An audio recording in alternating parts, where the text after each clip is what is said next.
ನಾವು ಬಯ್ಯಾಪುರ ಒಂದು ವಲಯದಿಂದ ಮತ್ತು ಕ್ಲಸ್ಟರ್ ಮಟ್ಟದಲ್ಲಿ ಇವತ್ತಿನ ಸಂವಿಧಾನ ಜಾಗೃತಿ ಜಾಥಾವನ್ನು ಸ್ವಾಗತ ಮಾಡೋದಕ್ಕೋಸ್ಕರವಾಗಿ ಇಲ್ಲಿ ಈ ಒಂದು ಸರ್ವ ತಂಡದೊಂದಿಗೆ ಇಲ್ಲಿ ಆಗಮಿಸಿದ್ದೇವೆ.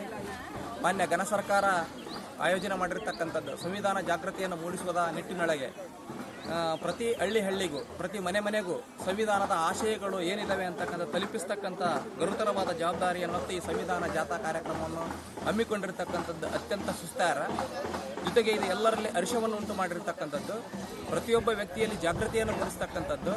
ಇಲ್ಲಿ ನಮ್ಮ ಹಕ್ಕುಗಳು ಮತ್ತು ನಮ್ಮ ಹೋರಾಟ ಅಥವಾ ನಮ್ಮ ಹಕ್ಕುಗಳನ್ನು ಪಡೆದುಕೊಳ್ಳುವುದಕ್ಕೋಸ್ಕರವಾಗಿ ನಾವು ಏನು ಮಾಡಬೇಕು ಅಥವಾ ಪ್ರತಿಯೊಬ್ಬ ವ್ಯಕ್ತಿಗೂ ಸಹ ಅವರವರ ಹಕ್ಕುಗಳು ಸಿಗಬೇಕು ಅಂತಕ್ಕಂಥ ಒಂದು ಘನ ಉದ್ದೇಶವನ್ನು ಇಟ್ಟುಕೊಂಡು ಈ ದೇಶದಲ್ಲಿರಬಹುದಾಗಿರ್ತಕ್ಕಂಥ ನಾನೊಬ್ಬ ನಾಗರಿಕನಾಗಿ ನನ್ನ ಕರ್ತವ್ಯಗಳೇನು, ಆನಂತರ ನನಗೆ ಸಿಗಬೇಕಾದ ಅವಕಾಶಗಳೇನು, ನಾನು ಸಂಘಜೀವಿಯಾಗಿ ನನ್ನ ಸುತ್ತಮುತ್ತ ಇರತಕ್ಕಂಥ ಜನರಿಗೆ ನನ್ನಿಂದ ಏನು ಸಾಧನೆ ಅವಕಾಶಗಳನ್ನು ಒದಗಿಸಿಕೊಡಬೇಕಾಗಿದೆ ಎಂಬಿತ್ಯಾದಿಯಾಗಿರ್ತಕ್ಕಂಥ ಮಾಹಿತಿಯನ್ನು ಒದಗಿಸಿಕೊಡತಕ್ಕಂಥ ಗಂಭೀರ ಚಿಂತನೆಯೊಂದಿಗೆ ಈ ಒಂದು ಕಾರ್ಯಕ್ರಮ ಅಂತಕ್ಕಂಥದ್ದನ್ನು ಹಮ್ಮಿಕೊಳ್ಳಲಾಗಿದೆ.